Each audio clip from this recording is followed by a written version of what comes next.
You are not weak, you are exhausted. There's a difference. If you have been telling yourself, I don't have the strength anymore, I'm tired of fighting, why do I always end up like this? Stay with me. Because what you are feeling isn't weakness. It's prolonged pressure without recovery. Sit with that for a moment. Because when someone says, I have lost the will to fight, what he usually means is I have been carrying too much for too long. Responsibilities, expectations, unspoken stress, unresolved thoughts, internal battles no one sees. And at some point, your system stops producing drive, not because it is incapable, but because it is depleted. Weakness is not the absence of strength. When something has been under pressure non-stop, it doesn't fail because it's weak. It fails because it hasn't been allowed to recover. Think about a phone battery. You can charge it overnight, but if you spend every day running dozens of apps in the background, constantly draining it, it will eventually stop holding a charge the way it used to. Not because it's a bad battery, because it's been depleted for too long without enough recovery. Your mind is no different. If you have been carrying stress, overthinking, pressure, responsibilities, and emotional weight for months or even years, it's no surprise that motivation feels harder to find. And calling it a weakness or a lack of willingness to fight is a mistake, because the exhaustion isn't coming from where you think it is. You are not tired from life. You are tired of thinking about life, of replaying conversations, of anticipating failure, of silently questioning yourself, of carrying pressure internally. Mental resistance burns energy. Constant internal pressure keeps your nervous system slightly contracted, and that status kills desire, kills drive, kills vision.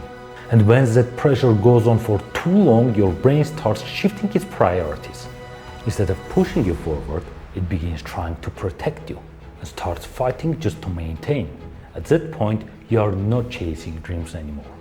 You are just trying to get through the week, because safety matters more than ambition. And that's when that thought appears. I don't have power in me anymore. But you are not out of strength. You are out of mental rest. Something that might be restored. Because willpower is not infinite. Motivation is biochemical. Drive depends on rest, meaning, progress, emotional safety. When those are absent long enough, your brain down-regulates ambition. It conserves energy, it shuts down the fight system because it believes fighting hasn't led to relief. Your system is attempting to adapt to the new reality. I have been there. I remember waking up not depressed, not dramatic, just flat, thinking I don't want to keep pushing. And in those moments, gradually and without noticing, I began to think that this is just who I am. What I didn't realize was I wasn't weak. I was overloaded. Let me share a few sheets that helped me reclaim my mind and stop fighting the wrong battle. And one of the most critical first steps was making the right diagnosis. Because when you believe you just lack strength, you constantly try to hunt for more energy.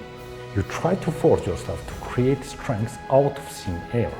And when you fail at that too, it's like pouring gasoline on a fire.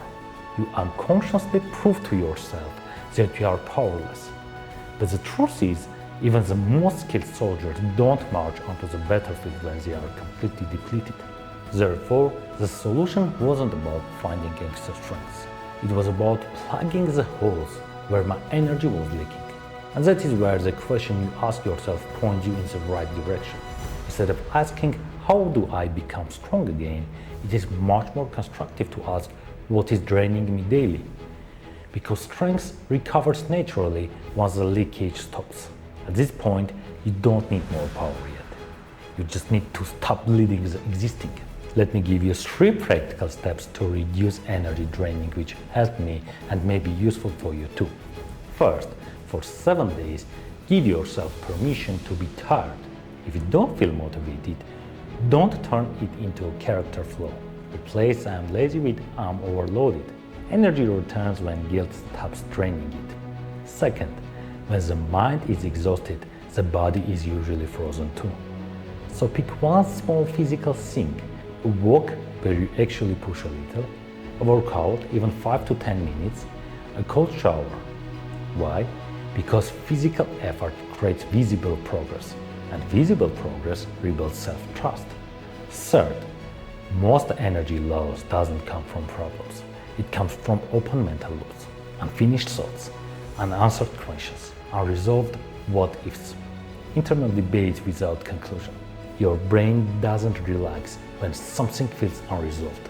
It keeps scanning, replaying, analyzing. It will never rest until it finds solutions that satisfy you. That's why it's important to start addressing the things your mind keeps coming back to. Keep a small notebook nearby, or take notes on your phone during the day.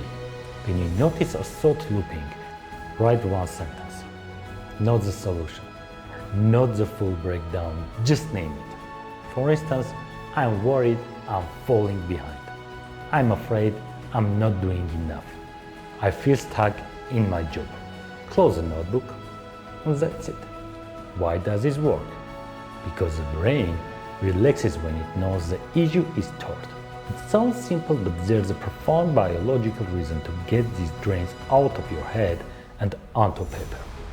In psychology, there's a concept called the Zeigarnik effect. It proves that your brain will never stop spinning a thought until it feels like the problem is safely filled away. When you keep your worries in your head, your brain treats them like open taps, draining your battery in the background all day long. Open loops create tension. Stored loops reduce pressure. You are not suppressing the thought. You are moving it out of the mental background into a container. And when the mind feels containment, energy stops leaking.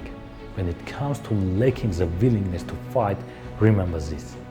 In order for you to push forward, to stand up, to chase your dreams, your goals, and to advance, the best way to move without constantly looking back is to know that your back is covered. You need to feel secure. That's why it's essential to try to free yourself from the negativity that drains your energy and wears you down. Try to calm the waves before you try to fix your sail. Because no matter how strong of a sailor you are, continuously navigating through violent storms will eventually break your ship. Return to your harbor for a moment. Do the inner work, wait for the water to calm, and as your strength gradually returns, you will find yourself ready to set sail on any journey you choose. Real strength is not constant pressure. Real strength is regulated power. And regulated power comes from balance, not force. If something we talked about today felt familiar, stay here. This channel is about understanding psychological tensions and overcoming negativity. Because once you understand how the mind works and the mechanisms behind it, you gain the power to break the cycle of negativity and gradually reclaim the peace you deserve. If you'd like more videos like these, hit the subscribe button. And if you are tired of waking up every single morning feeling like you haven't slept at all, click on the video appearing on your screen right now. We are going to unpack why your lack of energy may have absolutely nothing to do with sleep. I am Bram, and I will see you right over there.